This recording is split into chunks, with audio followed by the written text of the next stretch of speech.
Football féminin de Maouj. Dans l'histoire du football de Maouj, il n'y avait pas seulement des garçons qui avaient des talents dans le football. Il y avait aussi des filles qui avaient des talents dans ce sport et cela avait permis aux gens de se connaître, de se rencontrer, de se recréer, de se réunir dans les moments ordinaires et extraordinaires.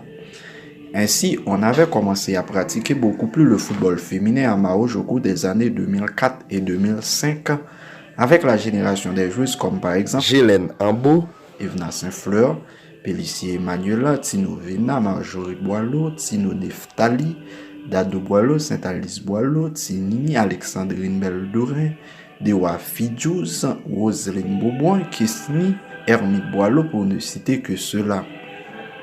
Elles avaient l'habitude d'organiser entre elles des matchs amicaux en vue de pratiquer non seulement ce sport, mais de promouvoir aussi leur talent et leur valeur dans le football à Maouj et dans les zones environnantes.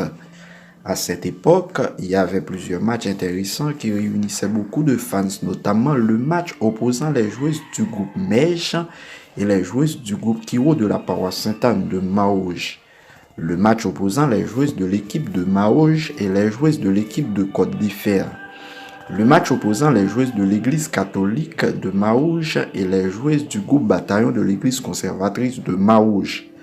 Dans ces matchs, il y avait de belles actions, des buts extraordinaires et de belles passes qui permettaient aux gens d'être vraiment dans l'ambiance.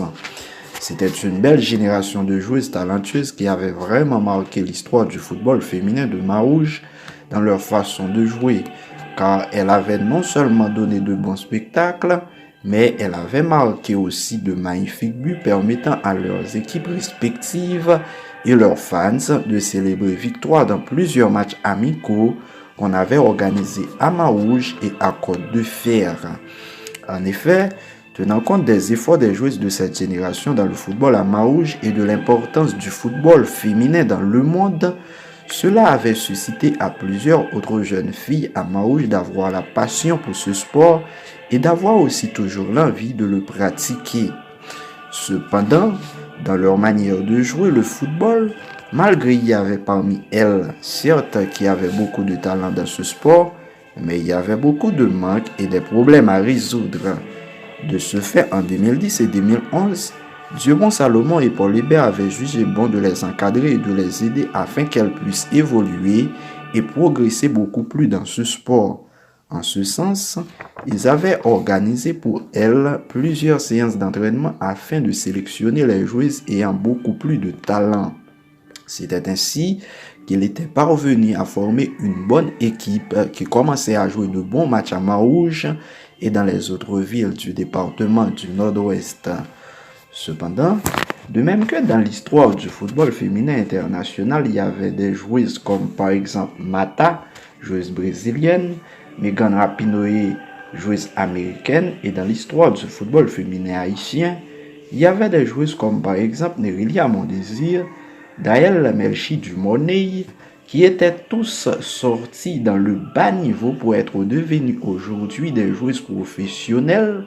Dans l'histoire du football féminin de Maouj aussi, il y avait des joueuses talentueuses qui faisaient de grands efforts, mais malheureusement, l'État haïtien ne les encadrait pas pour qu'elles soient évoluées et devenues des joueuses professionnelles. Pourtant, pour le niveau de leur talent et de leur qualité technique, elles étaient les chouchous des fans de Maouj.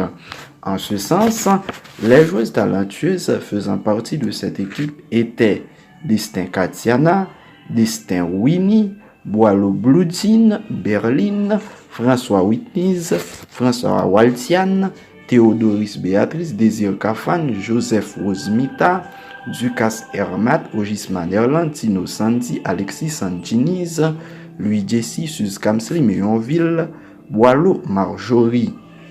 Les joueuses qui avaient l'habitude de marquer des buts permettant à cette équipe de gagner, c'était François Waldian, Ogis Manerland, François Whitneys, Destin Katiana et Destin Winnie. En effet, cette équipe avait joué plusieurs matchs amicaux intéressants ayant des buts extraordinaires et de belles actions, de belles passes qui permettaient à cette équipe de gagner beaucoup de matchs, notamment Le match opposant l'équipe féminine de Maouche et l'équipe féminine de Mole-Saint-Nicolas. Le score final de ce match était 2-0 en faveur des joueuses de l'équipe de Maouche. Le match opposant l'équipe féminine de Maouche et l'équipe féminine de Saint-Rabel. Le score final de ce match était 3-1 en faveur des joueuses de l'équipe de Maouche. Le 25 juillet 2018, l'équipe féminine de Maouche a battu à domicile l'équipe féminine de Port-de-Paix 2-0 et le 28 août 2018, l'équipe féminine de Maouche s'est imposée en déplacement à Saint-Louis-du-Nord dans le cadre d'un match amical en faisant exploser la défense de l'équipe féminine de Saint-Louis-du-Nord 2-0. C'était l'un des plus grands exploits de l'équipe féminine de Maouche. À rappeler que le coach de cette équipe était Dieubon Salomon qui avait effectué un travail colossal au sein de cette équipe. Mais après avoir fait ses exploits, est-ce que cette équipe avait continué à évoluer à Maouche? Sinon, pourquoi elle n'avait pas évolué? Et que faisons-nous pour que nous ayons toujours une bonne équipe féminine à Maouche? Jean Bellier, le journaliste sportif de la radio Bois-Caïma à Maouche, et journaliste sportif de la Storm TV à Port-au-Prince.